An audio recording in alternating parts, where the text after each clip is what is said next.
La douleur des familles de 6 otages dont les corps ont été retrouvés dans un tunnel à Rafah. Une manifestation de colère se tient en ce moment à Tel Aviv. Un appel à la grève générale a été lancé pour la journée de demain, lundi.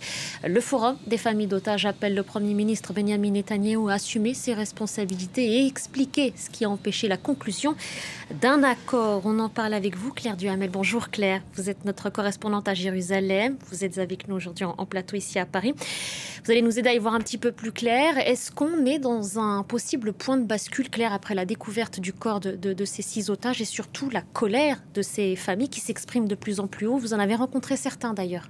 Bonjour Nabia, oui bien sûr, c'est certain que c'est un choc immense pour les familles de ces 6 otages et plus généralement pour leur soutien et pour toute la population israélienne puisque ces 6 otages ont été exécutés, c'est en tout cas ce que dit l'armée israélienne et vraisemblablement très récemment, c'est ce que dit l'armée qui dit que ça s'est produit dans les derniers jours et sur ces 6 otages par exemple, il y en avait 3 qui figuraient sur la liste des otages qui étaient potentiellement libérables dans le cadre des négociations qui bien sûr on le sait n'aboutissent pas. Alors bien sûr pour les familles c'est extrêmement difficile à vivre, c'est un peu le scénario du pire et dès à présent il y a des manifestations à Tel Aviv, également à Jérusalem et l'Histadrout qui est le syndicat principal en Israël a annoncé que dès demain il y aurait une grève générale, ce qui est relativement rare en Israël et le but c'est bien sûr de mettre la pression sur le gouvernement israélien et je pense que cela montre une profonde fracture dans la société israélienne. Il y a ces familles d'otages qui s'époumonnent à demander des négociations, qui s'époumonnent à faire pression sur le gouvernement. J'avais rencontré par exemple la famille de Carmel Gatt, qui est l'une des 6 otages qui a été tuée ces derniers jours. Et cette famille voulait à tout prix qu'il y ait un cessez-le-feu pour la libération des otages et aussi pour les civils palestiniens de Gaza. Et à côté de ça, il y a une autre partie de la population qui, elle, considère que le plus important, c'est les objectifs militaires d'Israël et qu'en ce sens, il faut, avant de négocier, il faut mener cette guerre malgré sa violence, la brutalité qu'on connaît. Cette fracture immense de la société israélienne, elle s'illustre de semaine en semaine et c'est certain qu'un événement comme celui-ci, le corps de 6 otages, cela contribue à la creuser encore plus. Il y a aussi à prendre en compte les déclarations d'un ancien négociateur, un homme qui a œuvré il y a quelques années à la libération de Gilad Shalit. Lui accuse l'État hébreu de saboter les négociations en vue d'un cessez-le-feu. Oui, il s'appelle Gershon Baskin et il a pris la parole pour la première fois hier, quelques heures avant que les corps de ces 6 otages aient été retrouvés. Alors ce n'était pas un négociateur officiel. En fait, il est connu en Israël puisqu'il avait négocié pour la libération de Gilad Shalit.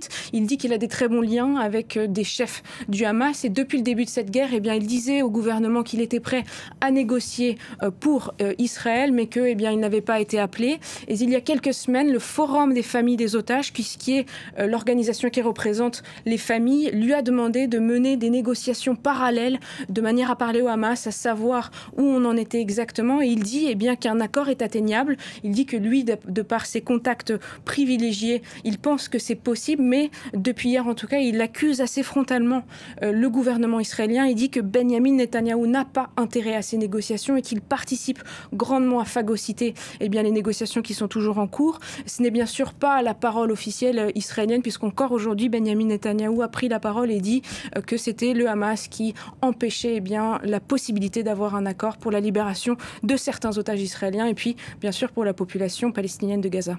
Et un chiffre à préciser, je rappelle que sur les 251 personnes enlevées le 7 octobre dernier, 97 otages sont toujours à Gaza actuellement, 33 sont déclarés morts par l'armée israélienne. Claire, vous vous êtes aussi rendue plusieurs fois en Cisjordanie occupée. C'est un territoire sur lequel il y a une véritable chape de plomb depuis 2 ans maintenant, mais les dernières opérations, les dernières incursions ont été particulièrement meurtrières. Oui, la Cisjordanie, c'est beaucoup plus facile d'accès aux journalistes étrangers, tout simplement puisque depuis le 7 octobre, on ne peut pas aller indépendamment à Gaza. Par contre, en Cisjordanie, quand on est un journaliste étranger, on peut régulièrement se rendre, notamment dans les camps de réfugiés palestiniens au nord de la Cisjordanie. Moi, ça fait bientôt 3 ans que je travaille en Israël-Palestine et régulièrement, je vais à Jenin, Naplouse, Tulkarem et depuis 2 ans environ, ces raids de l'armée israélienne, ils sont devenus plus réguliers. Ils participent à un sentiment de de peur très forte de ces habitants des camps de réfugiés. Les Israéliens, eux, disent qu'ils visent des cellules de combattants, le Hamas notamment, mais aussi le djihad islamique. Et là, depuis 5 jours, eh bien, on observe un nouveau raid, cette fois-ci parallèle sur plusieurs camps de réfugiés en même temps, notamment Tulkarem et Jenin. Et l'armée israélienne a nommé cette opération Summer Camps, les camps d'été en français. Et c'est très rare que l'armée israélienne donne un nom comme ça pour une opération en Cisjordanie. Cela fait 5 jours que de nombreux bataillons sont déployés, que la population palestinienne est sommée d'évacuer, par exemple, les camps de réfugiés. Il y a aussi des frappes aux drones. C'est un niveau de violence qui est rare en Cisjordanie, ou du moins qu'on ne voyait pas régulièrement avant le 7 octobre.